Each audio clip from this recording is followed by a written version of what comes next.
We got neurotic superheroes are cooked, and so far he's right. Superheroes are cooked. Let's see if Supergirl can save it, which I doubt. Let's see if Doomsday can save it, which I doubt. But let's get into the video.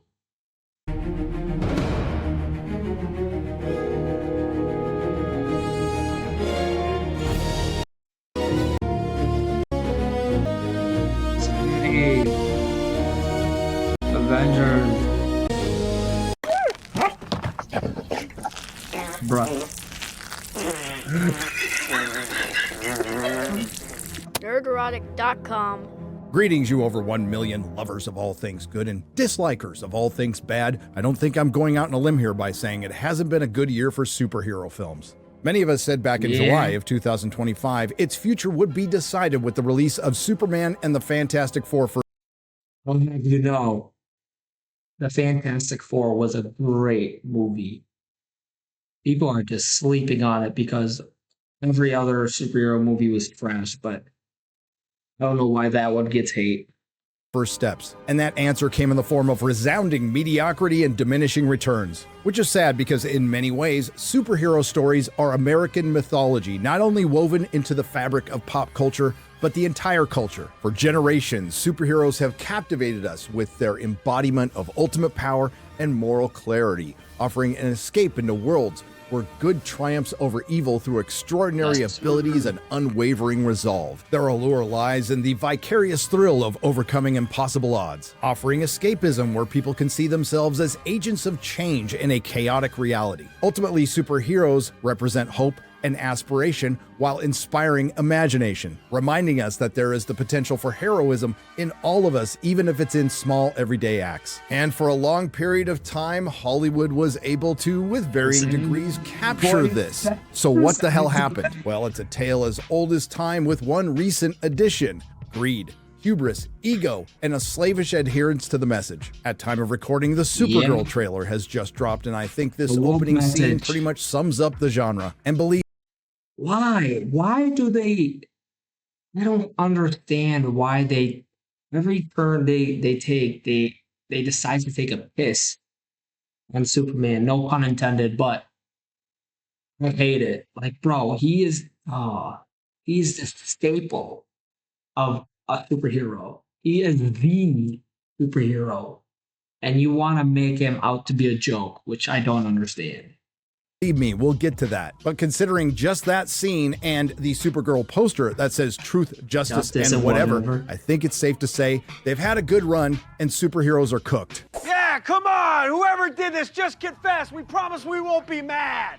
But how could you say that? We've got Spider-Man Brand New Day and Doomsday coming out. Well, believe me, we'll get to that as well. But how do we get here? Well, there is a plethora of videos on this channel explaining exactly why, but to keep this from being a 3-hour video, I'll keep this as brief as possible. Prior to 2020, Paramount and then eventually Disney were eating good with superhero films. The Marvel Cinematic Universe is something we will never see the likes of again. Phases 1 through 3 collectively featured 23 films that all, with the exception of The Incredible Hulk, were moderate successes to box office smashes, culminating in a box office total that is approximately $22.6 billion. And that includes the highest grossing superhero film of all time while adjusting for inflation, Avengers Endgame. And the majority of this was accomplished without their biggest character, Spider-Man, and completely without X-Men and Fantastic Four. Turning B-list characters like Iron Man, Captain America, and Thor, and yes, they were B-list characters, and Black Panther into household names. A consistency that has never been seen in Hollywood and never will be seen again. And if Kevin Feige would have quit there, his legendary status would be remembered to the end of days and maybe beyond. They wouldn't just name streets after him. They would rename Hollywood Feigewood. You either die a hero or you live long enough to see yourself become the villain. Then there's the other side of that coin. Prior to 2020, the much maligned Snyderverse, or DCEU. The first 3 films were destroyed by the corporate critics, and we'll just say there was a lukewarm reaction from the audience, but from the people who do like them, they liked them a lot. And after Zack Snyder had to leave after a family tragedy and the abysmal showing of the Justice League, things actually started picking up with Wonder Woman that was well received by the corporate critics and the audience. Movie. Aquaman, which made $1 billion and a film outside of the DCEU. Joker, which made $1 billion without China. And admittedly, both Aquaman and Wonder Woman had Zack Snyder's fingerprints all over it. But reflecting the problems that they have with their source material publisher, DC Comics, they found themselves in the position of playing catch up to Marvel, a company that basically took everything they started in the comics and did it better. And this all had to do with Warner Brothers. Now, if Disney is Hollywood's most evil company, Warner Brothers is its dumbest, due to studio interference causing all of their problems. And they were utterly dominated by Marvel, except for one thing. Wonder Woman and its success combined with the Me Too Time's Up era made Kevin Feige blink and flush down the toilet a formula that was working just fine, bypassing decades of comic book lore that sold in the range of hundreds of thousands to millions, that rushed to adapt a more current era that was filled with race and gender swaps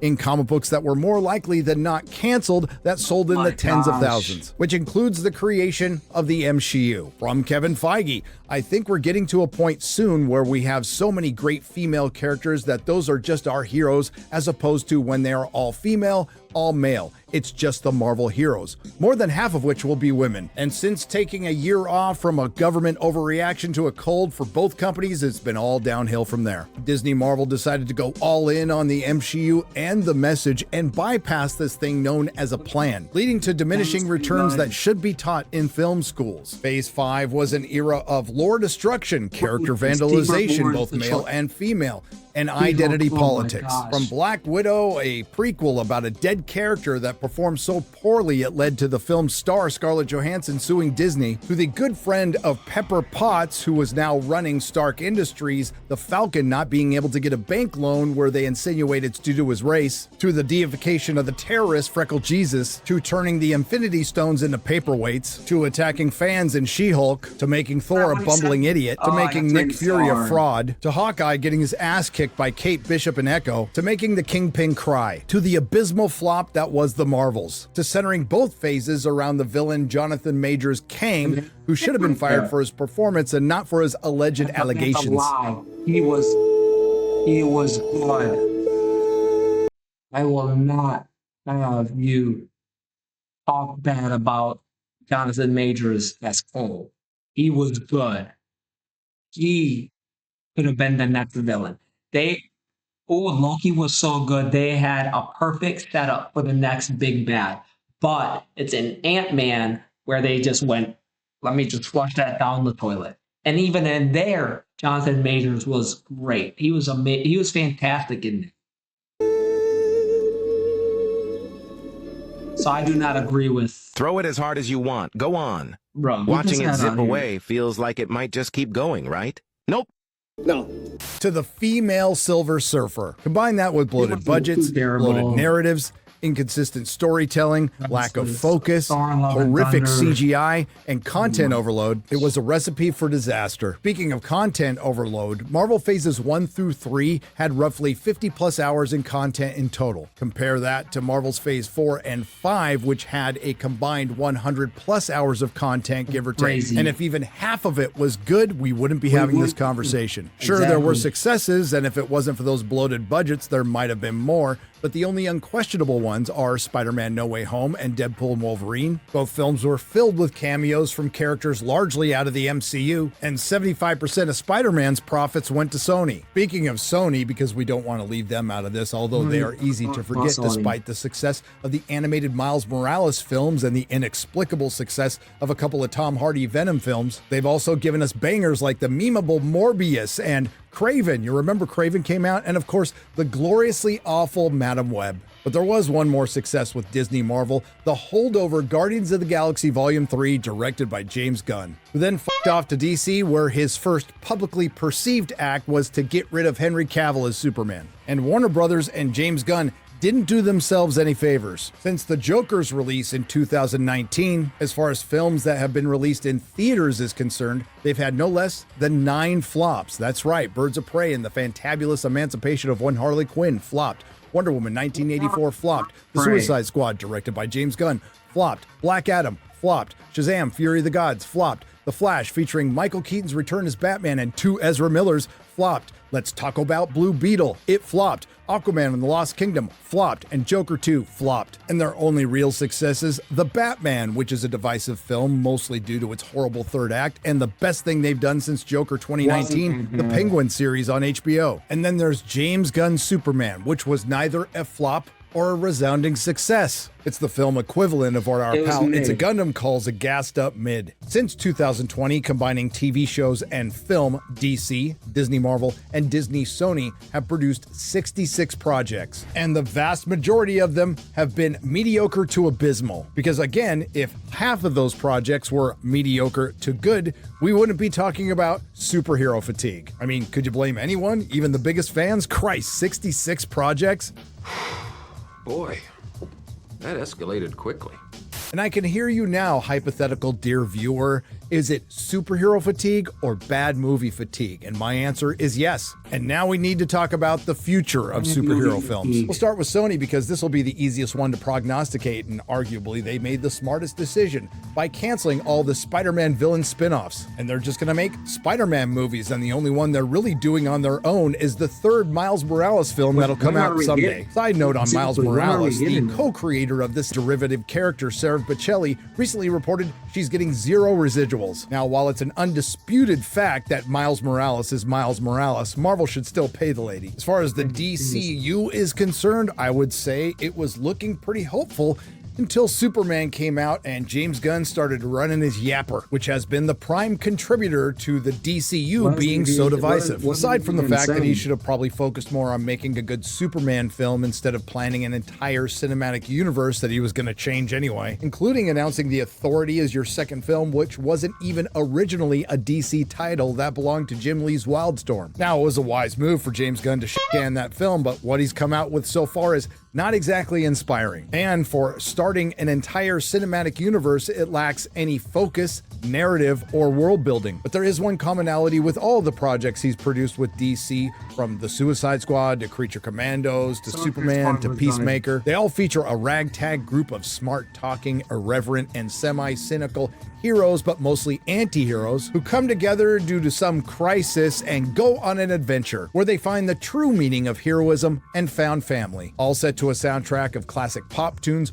or music from bands that would fit nicely in a mid-2000s Coachella lineup, which I know is totally different than Guardians of the Galaxy. But in all seriousness, as a fan of most of James Gunn's work, I did question if he was the right guy for Superman, and that was answered after I saw Superman. He's not the right guy. So far, we've gotten a cartoon nobody's watched, a Superman movie where Superman wasn't very super and the best character was Mr. Terrific, and he's introduced things like prison sex and a drug-filled bisexual adult soiree before things like Batman and Wonder Woman. And yes, Peacemaker Season 2 in particular was as bad, if not worse, than any Disney Plus show. But absolutely none of it is aspirational or inspirational, something that's vital in a Superman movie and for establishing the foundation of a DC universe. This brings us to the next film of the DCU, Supergirl, who was last seen at the end of Superman's James Gunn, where she called the Man of Steel a bitch. Thanks for watching him, bitch! I need you to trust me one last time. It's about to come to a head. How do you know?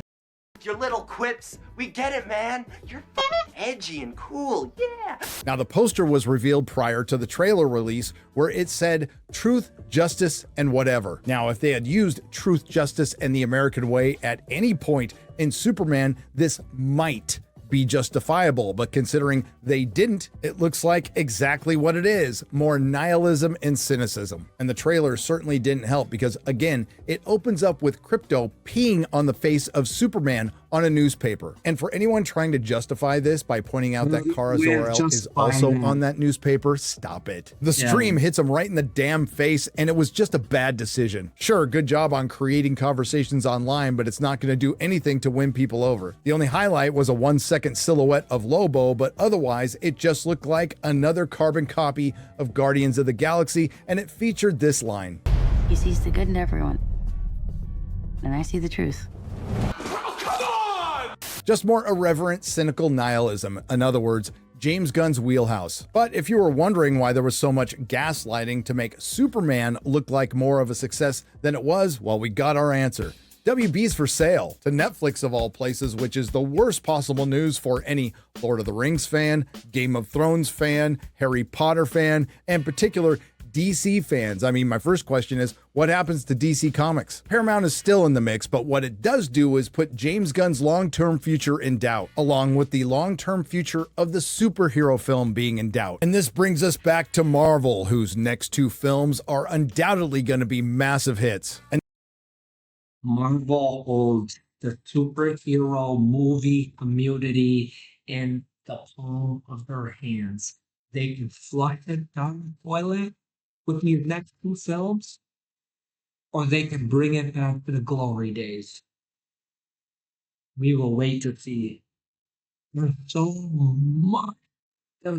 much writing on Avengers Doomsday. There's so much writing. Like, it's crazy. And that's because both films are going to be absolutely packed with cameos. Spider-Man Brand New Day is going to feature the return of the Scorpion, the return of the Savage Incredible Hulk, and Punisher, among others. And while I can't be specific, but this character's name has already been floated out there, the introduction of the first MCU member of the X-Men. And then, of course, there's Doomsday that features everyone else, a film that may devolve into essentially being Robert Downey Jr. kills the Marvel Universe, a movie I think that's going to be a lot closer to Doctor Strange Mom rather than Infinity War or Endgame. Still, it's going to be a cameo fest that's going to make a lot of money, but as with Spider-Man No Way Home and Deadpool and Wolverine, it is not going to solve the long-term problems of the MCU or superhero films. Recently, the Doomsday teams were revealed, and they were mostly dudes, leading to 5s and 10s of women on Twitter decrying that they need the MCU back, proving collectively that they have the short-term memory of a goldfish, considering we just got the female Silver Surfer and Ironheart a few short months ago. MCU versus MCU. Now, even I was starting to feel it was a little MCU-y the last year or so. Maybe, it sounds horrible, but it was kind of getting crazy. I think Disney overall has had a little bit of an issue with that. No matter how many women you cram into these movies, for the most part, they don't go. I'm sorry, could you speak into my good ear? I know what you're thinking. The end is nigh. Grace Randolph just made a good point, but not to worry. She reverts back to form, forgets what she said a mere few seconds ago, and contradicts it. But I think that we might have overcorrected a little bit. This is an extremely male-centric cast. And I think not only is it male-centric, but it doesn't have any female. Comics were made for men. Comics were made for men. That's why it was so popular. When you try to cram a bunch of females in there and you turn off the men, it's not going to go well. Like you already proved them. Let's never go back to them. Female characters to excite female and LGBTQ audiences. You know what I'm talking about. No. The ones LGBT. Oh, hell no. What? Oh, no.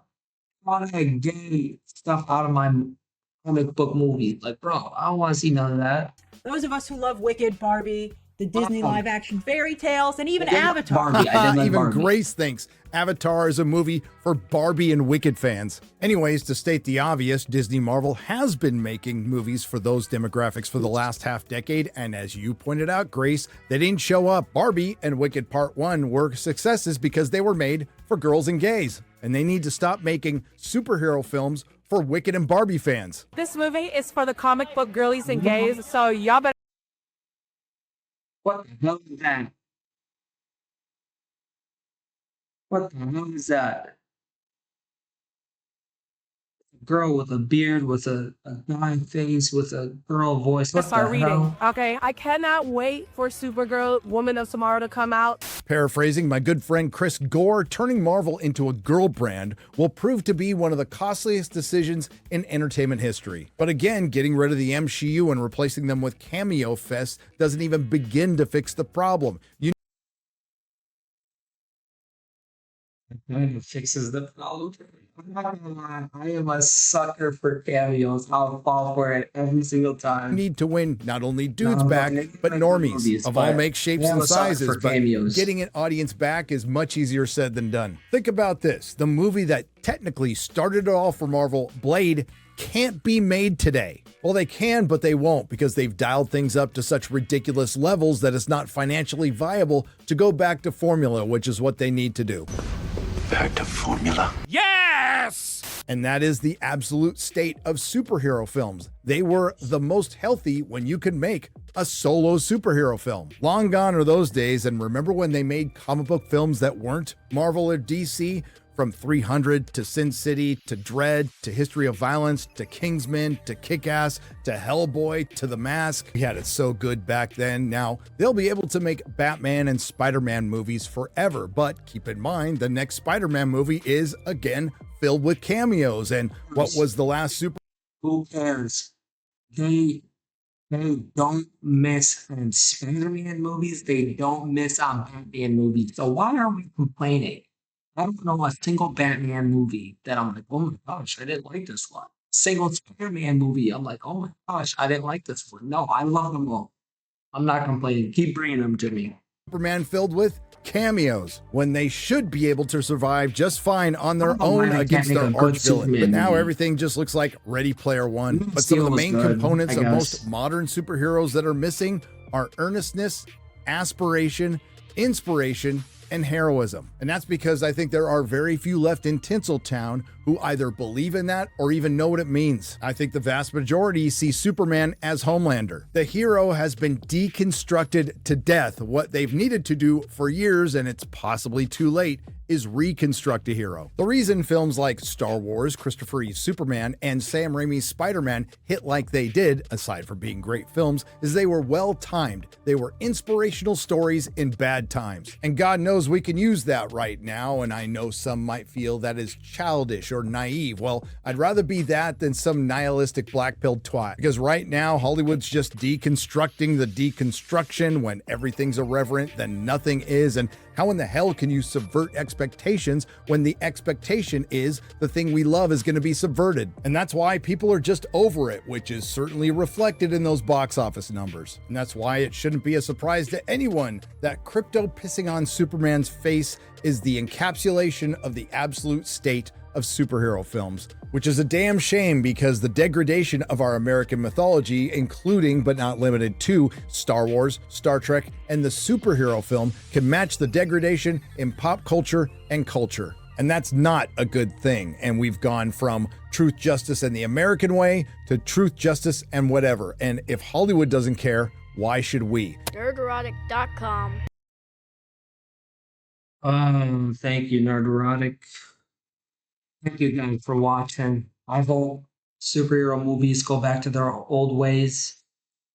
I hope we can have a good time again. Thank you for watching. I love you. God loves you. Make sure you read your Bibles and pray. I don't just say God loves you for no reason. Like, he truly does, and he wants a relationship with you. And that's all I got to say. Deuces. I love you.